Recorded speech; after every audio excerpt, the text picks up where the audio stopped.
Allah tidak butuh. Semua manusia jadi penjudi, jadi tukang syirik, jadi pezina, jadi peminum khamar. La yanqusu min mulkihi syai'a. Ada yang bunuh diri, ada yang gantung diri. Iya, subhanallah. Istri bunuh suaminya yang judi pada bangsa Quraisy, Arab Quraisy. Allah telah mengharamkan di awal-awal. Padahal perjudian mereka itu untuk sosial. Hasil perjudian unta tadi, daging-daging diberikan kepada fakir miskin. Subhanallah. Jadi dia nggak makan, Ustaz? Untuk membantu fakir miskin. Subhanallah. Pertanyaan yang sekaligus meminta nasihat kepada antum, Ustaz. Afwan Ustaz, teman anak kami tertangkap memiliki HP di pondok. Ternyata anak tersebut adalah anak yang sangat menyukai game online. Setelah diperiksa lebih teliti lagi, salah satu game tersebut adalah judi online.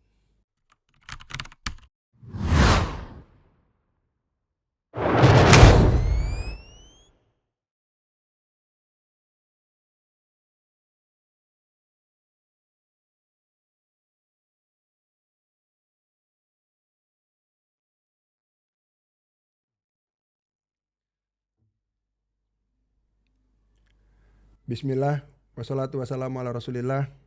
Teman-teman podcast yang memiliki waktu luang, alangkah baiknya waktu luang tersebut kita gunakan untuk hal yang bermanfaat. Saat ini kita telah bersama guru kita, Ustadz Irwandi Tarmizi, untuk membahas beberapa kasus yang saat ini lagi banyak jadi perbincangan di kalangan kita. Assalamualaikum Ustadz. Assalamualaikum warahmatullahi wabarakatuh. Bakhair Ustadz. Alhamdulillah. Alhamdulillah. Kita jumpa lagi Ustadz. Alhamdulillah. Dengan banyak kasus lagi nih Ustadz yang perlu dibahas bersama antum Ustadz. Baik Ustadz. Akhir-akhir ini Ustadz ada beberapa kasus yang banyak di media sosial terkait judol Ustadz, judi online, yang dimana ini sudah mulai meresahkan karena sudah menyasar ke segala kalangan, dari kalangan orang tua sampai kalangan anak-anak muda, dari kalangan miskin, kalangan kaya, kalangan pegawai sampai pengusaha. Mungkin Ustadz ada nasihat dari antum Ustadz, sebaiknya seperti apa kita menasehati teman-teman kita atau tetangga kita yang terkena hal tersebut Ustadz. Alhamdulillahirabbil alamin wa bihi nasta'in wa nusalli wa nusallim wa nubarik ala nabiyyina Muhammadin wa alihi wa sahbihi ajma'in wa ba'du. Allah Azza wa Jalla saja yang berhak menghalalkan dan mengharamkan sesuatu, karena dia yang mencipta langit dan bumi, dia yang menciptakan makhluknya, manusia, jin, dan dia juga yang berhak memberikan aturan kepada manusia tersebut. Dan setiap aturan yang dibuat oleh Allah pasti untuk kebaikan makhluknya. Allah tidak butuh. Semua manusia jadi penjudi, jadi tukang syirik, jadi pezina, jadi peminum khamar. La yanqusu min mulkihi syai'a. Tidak sedikit pun berkurang dari kerajaan Allah Azza wa Jalla. Allah tetapkan, Allah buatkan aturan, boleh, tidak boleh, harus dilakukan, wajib dilakukan, wajib ditinggalkan. Itu untuk kebaikan manusia itu sendiri. Ini kaidah yang wajib diyakini oleh setiap mukmin. Maka ketika satu persatu dilanggar oleh manusia, akan merusak semua sendi kehidupan. Baik judi, merusak sendi kehidupan, baik sosial, ekonomi, agama, fisik, pikiran, semuanya akan rusak. Subhanallah. Orang yang terikat judi, dia tidak bisa berpikir dan berbuat realistis. Semuanya bagi dia adalah angan-angan, halusinasi, jadi ini, ntar jadi kaya, dapat ini, dapat ini. Realistisnya dia orang yang paling miskin. Subhanallah. ini pasti akan merusak emosional jiwanya. Nah. Apalagi kalau untuk ikut berjudi tadi dia harus melakukan pinjaman riba. Nah. Sudah lengkap dah semuanya. Betul. Dalam satu ayat Allah mengharamkan, ya ayyuhalladzina amanu innamal khamru wal maisiru wal ansabu wal azlamu rijsun min amali syaitan. Allah mengharamkan perjudian, kata Allah itu adalah najis, perbuatan syaitan. Jauhilah, hindarilah agar kalian selamat, agar kalian berbahagia, agar kalian berjaya. Bila manusia tidak meninggalkan ini, tidak akan pernah dia bahagia, tidak akan pernah dia selamat dari bisikan syaitan. Subhanallah. Siapapun pelaku, mau anak-anak, mau orang tua, dan seterusnya. Ya, ingat kita waktu dulu di tahun awal-awal 80-an masih kecil, masih kecil. Itu banyak permainan-permainan tradisional yang mengandung unsur judi. Oh, subhanallah. Iya, main karet, main gundu, nanti yang kalah diambil oleh yang menang. Oh iya Ustaz, betul. Ya. Itu kan berasa perasaan marah dan segala macam. Betul. Rusak hubungan kita dengan teman-teman itu. Betul. Habis main pukul-pukulan. Subhanallah. Ya. Maka itulah gambaran kehidupan manusia. Mau kecil, mau dewasa, melanggar ketentuan Allah, maka dia akan tidak. Dan itu akan menjadi pikiran terus.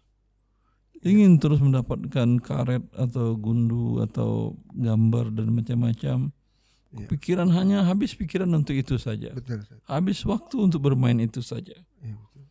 Ya. Karena dia sesuatu, dia candu dia. Allah menyatukan khamar dengan judi. Dua-duanya sama candu. Oh, subhanallah. Orang yang minum khamar, orang yang berjudi, tidak bisa berzikir, tidak bisa sholat. Subhanallah. Ntar lagi, dikit lagi, kalah ini udah selesai. Iya, betul. Orang yang sibuk dengan seperti ini, dia keluar dari untuk bisa menguasai dirinya. Dia dikuasai oleh emosionalnya untuk mendapatkan harta yang kemungkinan dapat dan tidaknya tidak jelas. Betul.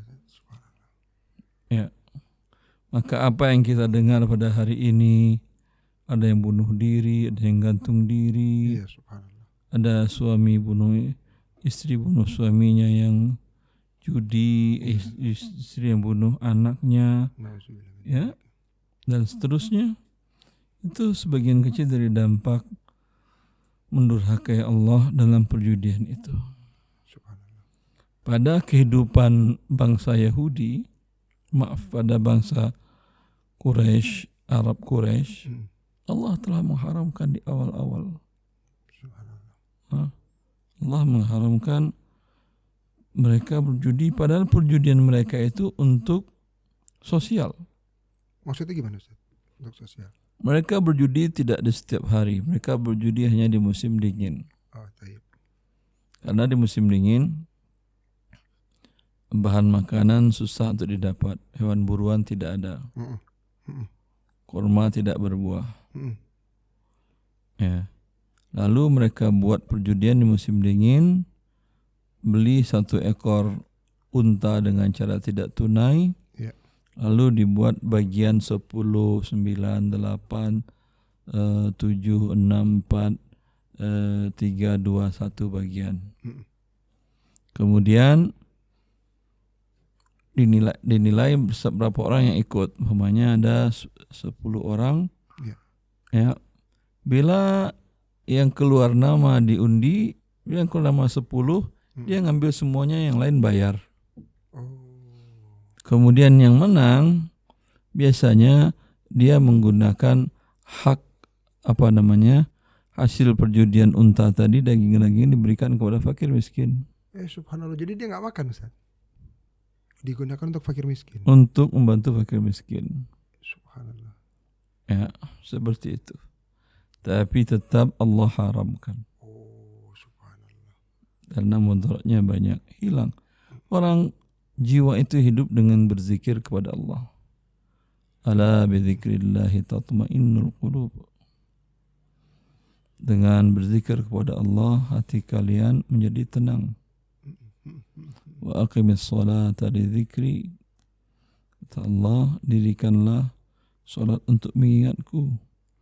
Wala dzikrullahi akbar. Berzikir kepada Allah itulah yang paling besar daripada ibadah Anda. Berarti manusia tidak bisa lepas dari berzikir kepada Allah. Bila dia lepas dari berzikir, dia menjadi tidak tenang. Menjadi tidak merasakan kebahagiaan. Allah telah menyatakan orang yang minum khamar dan berjudi nggak bisa berzikir. Saling membuat permusuhan sama yang lain. Maka orang yang tidak tenang hidupnya, apapun dilakuinnya. Istri dibunuh, suami dibunuh, anak dibunuh, gantung diri karena orang dah merasa tidak tenang. Allah barik fiik. Lalu Ustaz, terkait judi online ini Ustaz, ada beberapa ditemukan oleh wartawan, oleh kepolisian dan segala macamnya, uang-uang yang disimpan oleh pengepul judi, mungkin yang melindungi judi dan segala macamnya Ustaz. Itu uang itu sampai berrak-rak, berpeti-peti itu Ustaz, uangnya itu Ustaz. Itu disimpan sama dia, diumpatkan di rumah itu. Itu baru satu orang yang ketemu Ustaz. Kan banyak orang yang seperti itu Ustaz. Itu mempengaruhi ekonomi enggak Ustaz? Dengan uang tidak beredar gitu. Dari dahulu para ahli ekonomi, para ulama kita menjelaskan, Al-Ghazali menjelaskan, dibuat uang emas dan uang perak itu bundar agar dia bisa menggelinding, berpindah ke tangan yang lain, ke tangan yang lain. Hikmah riba diharamkan agar orang yang punya emas, punya gandum tidak dan punya korma, komoditas yang paling penting, tidak bertransaksi sesama mereka saja. Sehingga harta, maka kata Allah, harta itu dulatan bainakum, agar harta itu beredar di antara kalian. Ketika harta tidak berada di antara kalian, Ghazali itu menggambarkan itu ketika emas disimpan, tidak diputar dalam bentuk usaha, tidak dibelanjakan barang, bagaikan orang yang menahan raja. Bila raja ditahan, rusak tatanan kehidupan. Bila uang ditahan, rusak tatanan kehidupan. Itu sampai sekarang teori-teori ekonomi mengatakan demikian. Di Jepang itu nabung Anda tidak ada bunga. Oh, nggak pakai bunga? Nabung tidak ada bunga. Karena penelitian mereka mengantarkan bahwa dengan ada bunga di bank, walaupun kecil 2%, orang malas memutar uangnya. Oh, karena itu. Ya. Kalau dinolkan, ya, yang naruhnya hanya orang-orang yang memang tidak hanya kepentingan mendesak yang tidak ingin diputar. Adapun jumlah yang banyak, orang tentu ingin bertambah uangnya. Betul.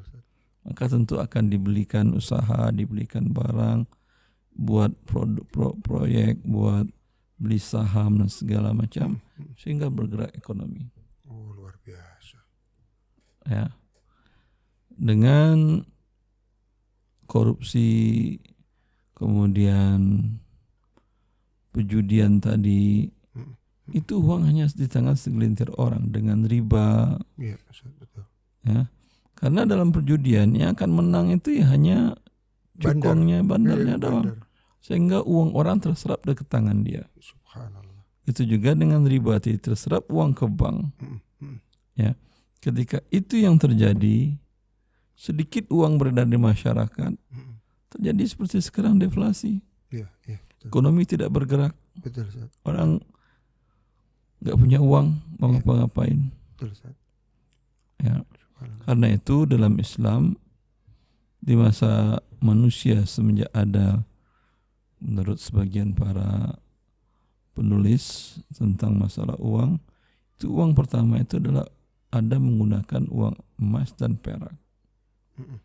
Kalau uang ini tidak ada manusia yang bisa ngatur-ngatur. Tidak ada manusia yang bisa ngatur-ngatur. Dia hanya Allah yang akan mengaturnya, akan ditemukan atau tidak sumbernya. Allah Maha Adil, tentu akan keadilan yang akan ada pada manusia. Wabillahi taufiq. Baik, Ustaz. Dari permasalahan ini, Ustaz, ada beberapa pertanyaan yang sekaligus meminta nasihat kepada antum, Ustaz. Izin bacakan, Ustaz. Afwan, Ustaz. Teman anak kami tertangkap memiliki HP di pondok. Lalu setelah HP tersebut diperiksa, ternyata anak tersebut adalah anak yang sangat menyukai game online.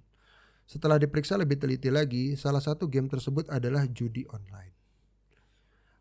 Info yang kami dapat, awalnya anak tersebut diberikan modal 100.000 oleh game tersebut, lalu berkembang mencapai 3 juta. Selanjutnya kalah terus sampai saldonya 0, lalu muncullah iklan pinjol. Yang dengan syarat hanya kirim foto KTP saja, dia mendapatkan pinjaman 5 juta. Karena merasa pernah menang dan berharap bisa menang lagi, ya kecanduan seperti yang antum jelaskan tadi, Ustaz. Maka dia gunakan uang dari pinjol tersebut untuk bermain dan akhirnya uangnya habis dan datanglah tagihan ke alamat KTP tersebut, yaitu alamat rumah orang tuanya. Nauzubillah min dzalik. Mohon nasihatnya, Ustaz, karena yang memberikan HP tersebut ternyata juga orang tuanya juga, Ustaz. Ya, kita sebagai orang tua masing-masing dipertanggungjawabkan di hadapan Allah. Kerusakan anak-anak karena kita, berarti kita yang menzalimi mereka. Pihak pendidikan sudah membuat aturan, lalu orang tua berusaha mengakali aturan tadi dengan berbagai alasan. Ya, sayang kepada anak, yang anak di rumah dapat bebas menggunakan jet-jet yang di pondok tidak bisa, lalu diberikan. Itu bukan sayang. Anda membunuh karakter anak. Subhanallah. Ya, membunuh jiwa dosa besar, tapi membunuh otak dan emosional anak dengan jet-jet tadi, ya, apalagi dengan perjudian tadi, itu dosanya lebih besar. Ya, subhanallah. Semoga Allah mengampuni dosa-dosa kita. Dan ini menjadi catatan bagi kita orang tua, memasukkan anak ke pesantren salah satu wasilah. Lalu maksimalkan mendorong anak, menjaganya juga, ikut dengan para pihak pesantren, dengan guru, dengan administrasi pesantren untuk membantu terselenggaranya pendidikan, dan jangan lupakan doakan mereka kepada Allah. Doakan guru-guru mereka bisa mendidiknya dengan baik. Ya, wabillahi taufiq. Keputusan pondok mengeluarkan anak kami dan 5 temannya, termasuk adik kelas yang mengadukan kasus tersebut. Kami kok merasa ini tidak adil. Bukankah seharusnya kami yang menyalahkan pondok karena mereka yang lebih mengetahui anak-anak kami? Melempar kesalahan dalam hal ini tidak ada gunanya. Yes. Pihak pesantren juga bisa melempar kesalahan kepada Anda. Untuk masuk ke sini kan tidak ada paksaan. Ketika Anda pilih kemari, ya ini menjadi kebijakan kami semuanya. Jangan dinafikan kebaikan 6 tahun guru. Iya, betul. Mendidik anak Anda 24 jam. Iya, betul. Selagi mereka tidak berkhianat terhadap amanah, tidak lalai dan tidak melampaui batas, mereka sudah selesai.